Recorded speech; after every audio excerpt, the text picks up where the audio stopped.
무심코 그은선이 어느새 로봇을 그리고 있었습니다. 선 하나, 점 하나가 이어지더니 어린 시절의 내가 눈앞에 불쑥 나타났습니다.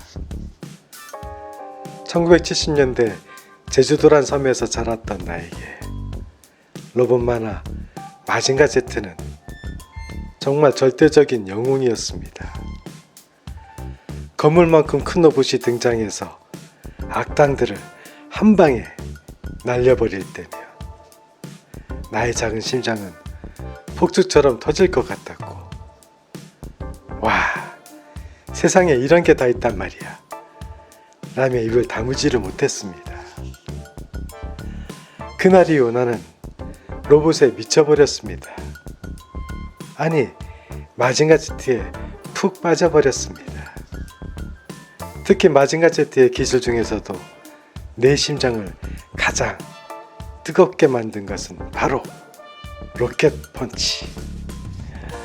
브레스트 파이어 멋지죠? 광저르빔 아우 강력합니다. 하지만 거대한 철 주먹이 슝슝 날아가 적을 한 방에 쓰러뜨릴 때면 나도 모르게 의자에서 펄쩍 뛰며 외칩니다. 그렇지! 로켓 펀치! 놀이터에서는 제가 마징가 Z가 됩니다. 아버지의 그 귀한 가죽 장갑을 몰래 꺼내서 그 장갑 속에 솜을 꾹꾹 눌러 넣으면 필살기 준비 완료! 팔을 힘차게 뒤로 젖혔다가 앞으로 던지면서 외칩니다.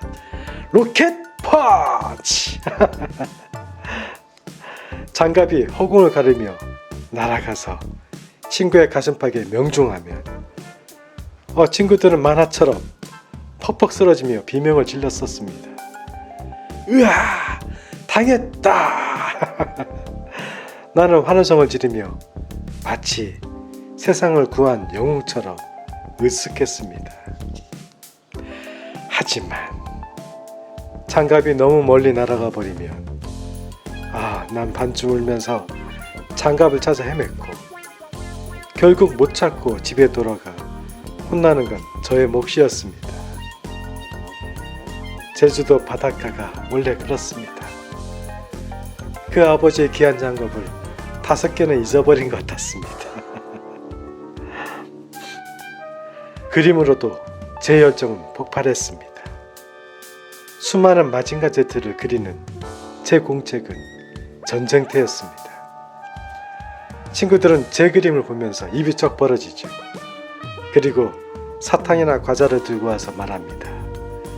이거 놔줘. 나도 그려줘.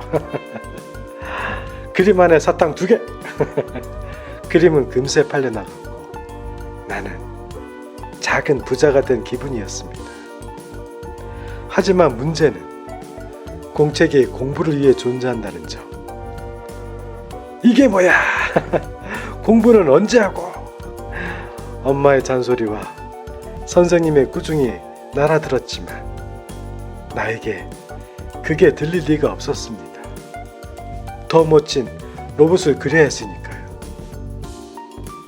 마징가 Z의 로켓 펀치를 좋아하던 나는 들장미 소녀 캔디를 그리기 시작하면서 그렇게 제 공책은 로봇 대신 어린 예쁜 소녀들로 가득 차기 시작합니다. 결국 가장 그리고 싶었던 멋진 로켓 펀치는 그리지 못하고 저는 어른이 되어가고 있었습니다.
시간이 흘러 지금의 내가 그때의 어린 나를 다시 만났습니다. 마징가 Z의 강력한 철조목을 그리고 싶었던 어린 나. 그 시절에는 그림 그리는 도구라곤 연필, 볼펜, 그리고 귀한 사인펜 정도입니다.